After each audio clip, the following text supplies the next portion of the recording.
जनाब दिन दे 4 का टाइम है और देख लो कितना तूफान और माशाल्लाह हवा ठंडी है, गर्म नहीं है।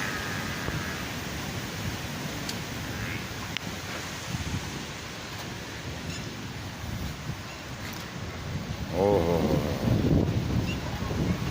शदीद गर्मी तो बाद आज मौसम माशाल्लाह कदरे बेहतर हो गया। ये लाल अनेरी बिल्कुल गुप अनेरा हो गया। दिन के 4 का टाइम है। हल्की हल्की बारिश भी है विच और हवा ठंडी है माशाल्लाह। कितने न कितने बारिश ज़रूर हुई है।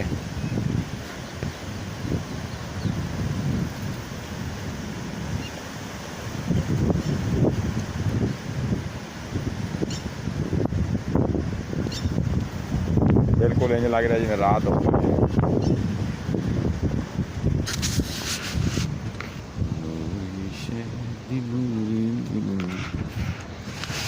मोटरसाइकिल लंघिया जरा लाइट बाल के जा रहा है, देखियो लाइट जल्दी पई उसकी। गड्डियां मोटरसाइकिल जितने आ रहे हैं सब दी लाइटां आन ने। तुहानूं रोड का नज़ारा दिखाने। यह भी जा रहा है कि दिन लाइटां बाल के और लाइट बल्दी जा रही है, वो भी लाइट बल्दी जा रही है। फुल हनेरा हो चुका जी।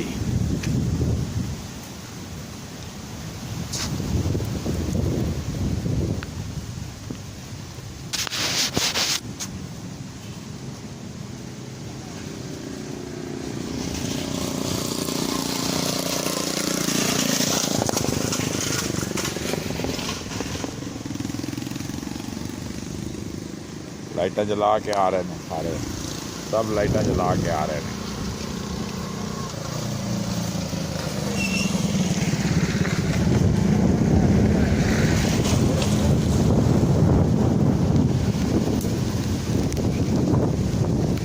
और मैं अपनी मंजी अंदर कर लवां जो गिल्ली हो जाएगी। बारिश तो माशाल्लाह हल्की हल्की शुरू हो गई है, लेकिन नाल इतलात ये भी हैं वे 2 दिन बाद गर्मी शदीद पैनी है। पेशन गोई यही है 55 पे जाएगा टम्परेचर। डंगर जानवर खुश ने है, मौज च ने।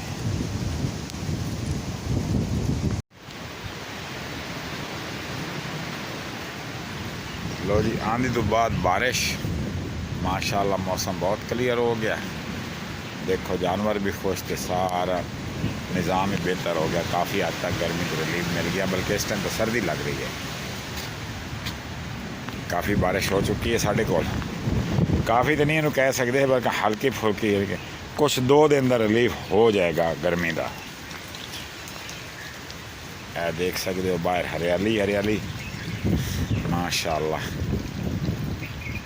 किस तरह हर चीज़ धुल के साफ़ सुथरी हो गई। बहुत ही खूबसूरत व्यू बन गया।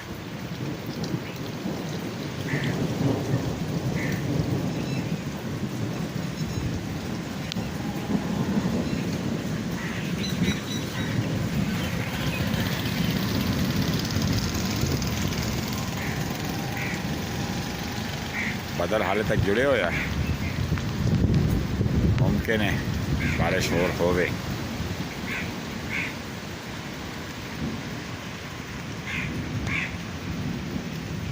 शहर दिन